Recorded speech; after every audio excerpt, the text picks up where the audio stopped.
Hi guys, welcome back to another episode. I hope you are all good. I hope everybody's been keeping well, and I hope everybody's excited this morning after Liverpool's massive downfall. 6 losses in 7 games. Like, where are all the bin dippers now? Fuck yous. And I hope you're enjoying your season. So, yeah, Arne Slot's probably got his head on the block at the minute. But yeah, so I just wanted to get that in because it's been nice to get a few bloody digs in at people today, especially the old Liverpool supporters, you know, giving us crap for the last few years. It's about time that we repaid the favour. So now I'm happy with that. Crystal Palace fully deserved their win. And yeah, up yours, Liverpool. So, yeah, on to a little bit of news. I'm not going to get too much into the transfer stuff because I think since the last win against Brighton, it's gone to silly season, hasn't it? We're linked with so many people again. And, yeah, truthfully, I don't think many of them are going to come to fruition. You know, the young 16-year-old kid, yeah, obviously, definitely I can see that happening. But we're on a bit of a roll now. Martinez is back training with the first team, so that's a good sign. Can only be good for the lads as well, especially with his leadership qualities and how much he means to Man United's back line. So that'll give us another good option. Hopefully he won't rush him back too much. I thought he was a bit closer than he was, but no, I'm glad that he's back in training. So that's a huge lift to the team. And just in general, like, everything's a good vibe at the minute. Things have turned round, and I believe there was an interview with Amorim talking about what's made a dramatic difference in the form. Because even Amorim himself seems to be different. You know, he seems to, there's like a little weight lifted off his shoulder, and I think he mentioned, I'm sure I read it anyway, that he mentioned that Sir Jim Ratcliffe giving him his backing made a huge difference around the whole club. And him saying that he had the 3-year plan and that he could stay for the 3 years. We all know that's not true. You know, if we'd have had a 7-game losing streak like Arne Slot's on, a 6-game losing streak like Arne Slot's on now, it'd be gone. Without a doubt, it'd be gone. Because, fans, the ones that say they're United fans but won't stick by the manager even when you can see what he's trying to do and what he wants, would have asked for him to go. And like I said, I've backed Amorim. I believe he's the first guy that's come in and actually just said, you know what, fuck you all that aren't here for the club, you're here for the money, you can all go. And I think the first month or two of him doing that, people are like, oh yeah, this is amazing. But when things started getting hard, people haven't stood there and backed the manager like Sir Jim Ratcliffe has. And, you know, like I have. Like, I'm all for the change, and it's going to be rough and it's going to be hard, but I'd rather go through a hard and rough time trying to change things and get a character back and an identity back than live the last 10 years that we've lived, where it's been turmoil, up and down, players stopping playing because they don't agree with the manager. No, fuck that. If you don't agree with the manager, you get fucked off. You can't just, like a manager in a job, you know, if you don't agree with your manager, you can't just put your tools down and not work, can you? It's just all kids fucking play, man.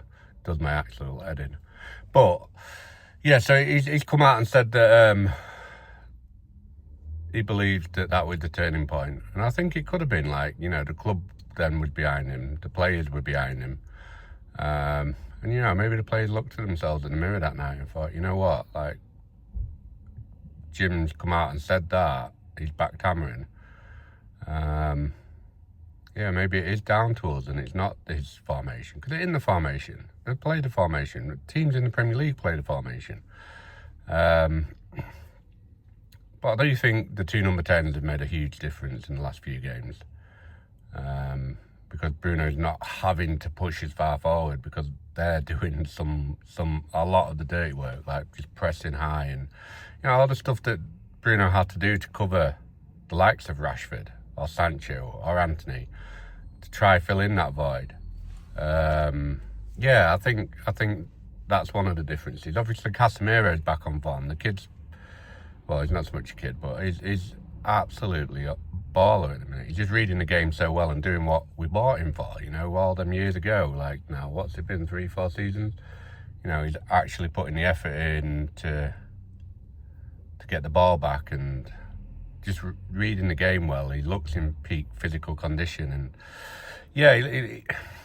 he looks like maybe he has lost half a yard of pace, but he's adapted his game to that now. So that's brilliant, and I think that's eased Bruno a little bit to not have to advance forward as much all the time to try press the ball, knowing that Cunha and Mbeumo is going to do that, and Sesko is going to do that. They're not just going to walk from player to player or lose the ball and decide to just jog back. Like, with our front line's active, it's energy, and that's what you need in this sort of formation. It's what I'm saying. It's not the formation; it's the players that play in the formation. De Ligt's being a leader. Yoro's immense.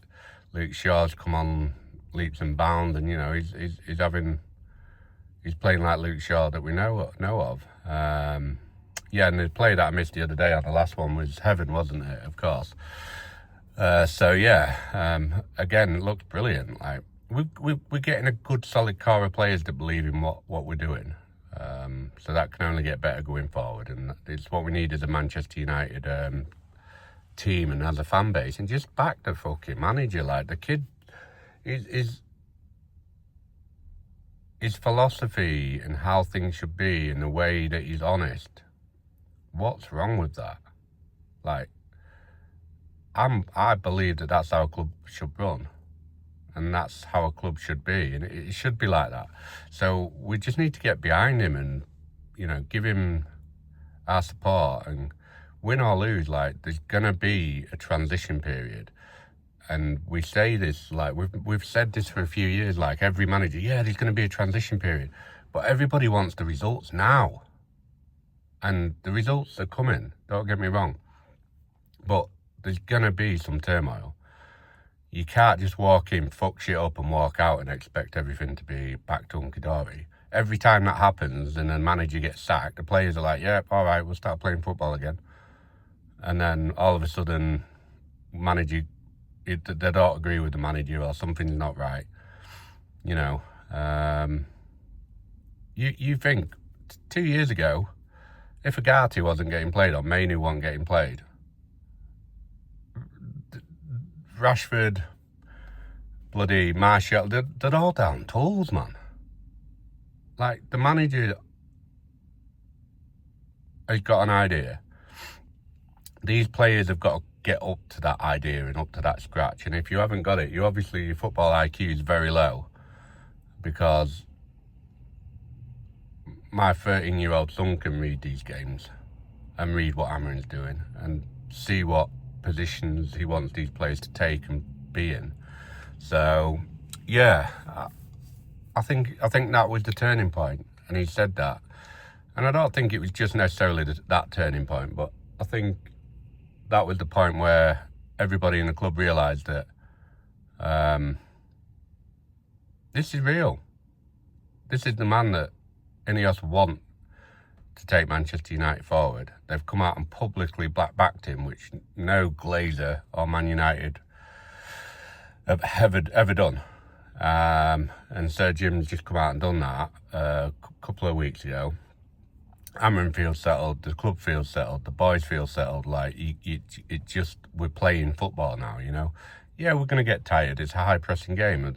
Like I said the other day, the subs have now got to come off the bench and fill in them roles like they're ready and fight for them places,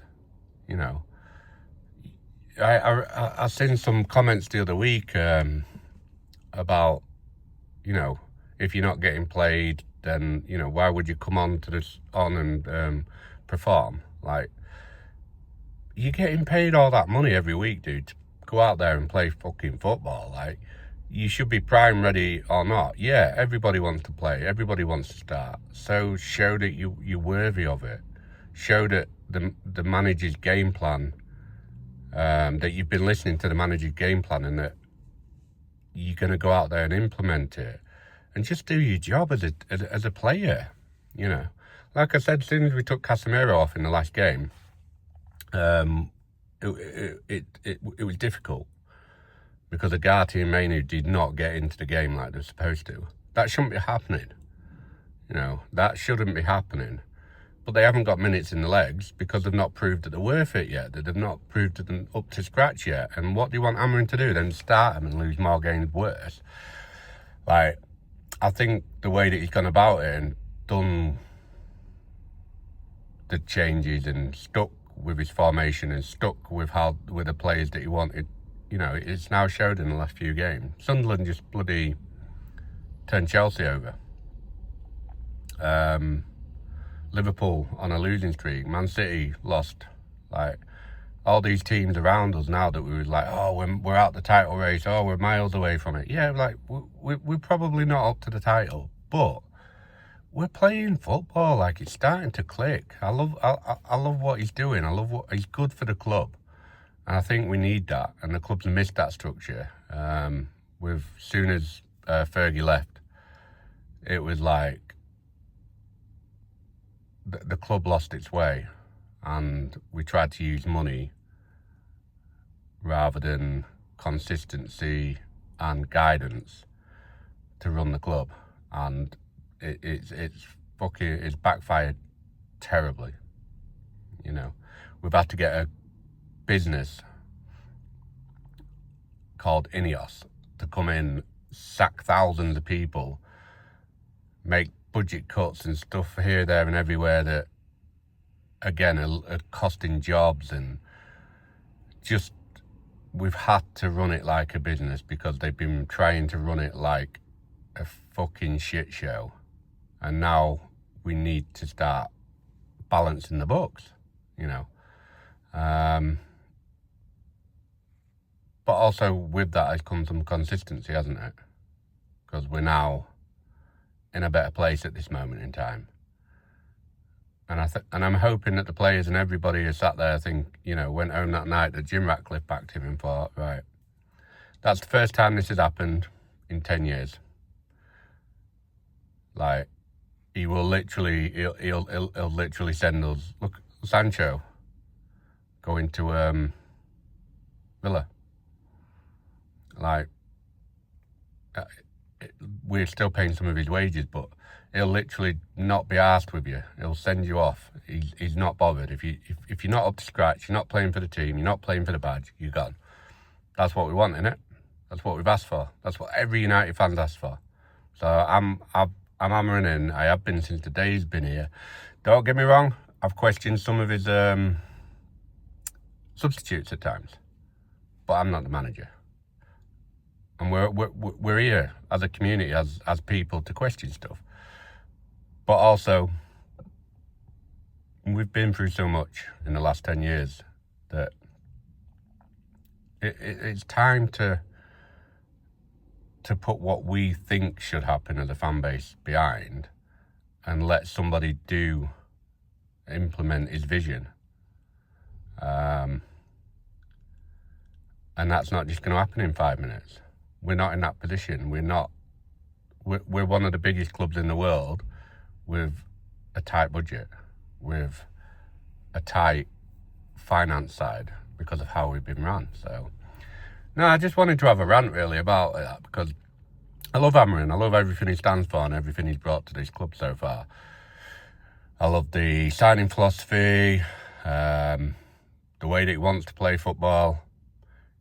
And, you know, you think like the Mourinho era, he got sacked because of how shit the football was that he was playing. But he won a couple of cups, but we hated it.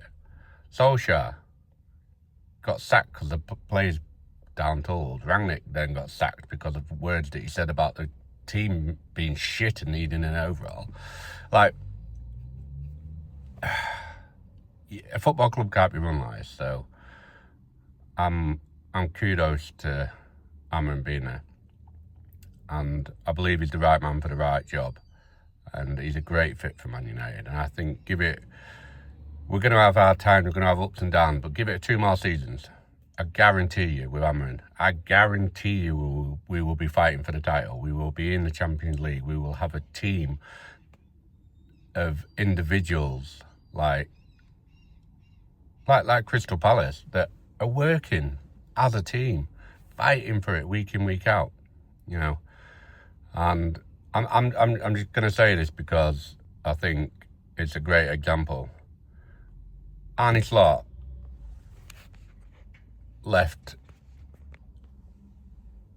came into Liverpool after Klopp left with a title-winning team, took over and has tried to implement his changes, and it's all gone shit. Sir Alex Ferguson left, came into an aging team, but a good club structure, very financially healthy, and David Moyes fucked everything within 6 months. Ripped the heart and soul out of Manchester United, which was all the backroom staff, all the people that had been here for years building the club to what it was, so that Sir Alex Ferguson could sit and just manage it all. People manage. And we've been up and down, up and down, up and down. So he's just fucked that in one transfer window. And Liverpool are nowhere near the team that it was last season or the season before. Nowhere near.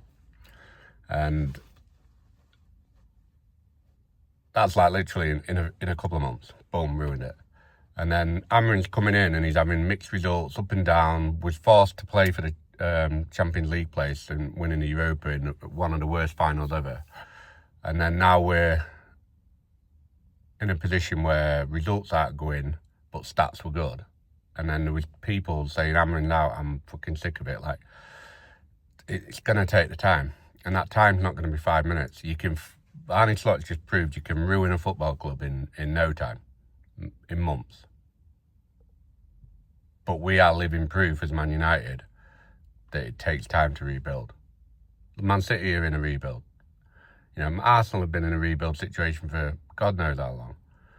You know, and I firmly believe like what Arsenal and Liverpool had done with Klopp, and then City with Guardiola, but slightly different. You know, it takes time to get these players. It takes time to get a rhythm. It takes time for the club to mould around everything. Teams like Forest that were playing at the weekend, that are in and out with managers and up and down, and it's fine. That's how they play. They look for instant results. If it doesn't work, they sack them off. But they're happy going up and down. You know, get relegated. We're not. We want to fight for the Champions League spot. We want to fight for the top 4. Like, we're not going to do that with inconsistency. Just keep bringing people in and out, in and out, in and out. Yeah? It's not going to work like that. So we need to change our mindset. We need to accept where we are. We need to accept what's happening in front of us and trust in the process. You know, and the process of anything is never easy. But, you know, we haven't lost fucking 6 games in a row, have we? No. So, yeah, I wish last season for Amorim could have been wiped. I feel his arm was twisted into trying to fight for that Champions League place, regardless of the league. And I think that was an Ineos decision with him, not his decision. But, yeah, so, yeah, that's my little rant about Amorim, really. So, I fucking love the guy.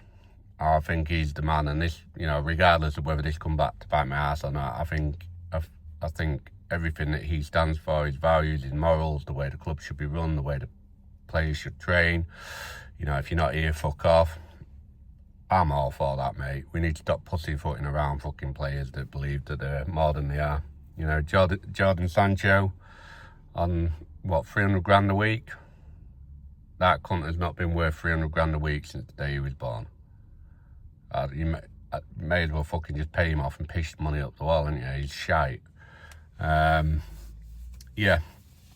So just going on some other news, obviously, I think Napoli have apparently said that they'd be interested in sealing the Højlund deal now. Now, I don't know if that's obviously in January. I don't know if that's just so that they can clear some funds now and then have more in the summer, but it's a bit of a weird one because you'd pay it at the end of the contract in case he gets injured or whatever, wouldn't you, surely? But maybe it's Højlund that's turned around and said that he wants to move now so that he can get settled. I don't know. I could see Napoli doing it, but also I can't really see why they would do it unless it's being forced upon them by the likes of Højlund. But so yeah, that was a weird story. Another story was McTominay. Apparently loves Napoli, loves playing for Napoli, but just can't get settled in the culture. He's always pestered, and yeah, I don't think he likes living where he's living. I think he likes playing there, but the lifestyle and the people are not giving him time, space to breathe. So apparently he's a little bit unhappy, from what one story says. Not quite sure how true that is, but yeah, it's a bit of a strange one. Transfer of the club or buyout of the club. To be fair, it's been a little bit quiet, hasn't it? But these things always are.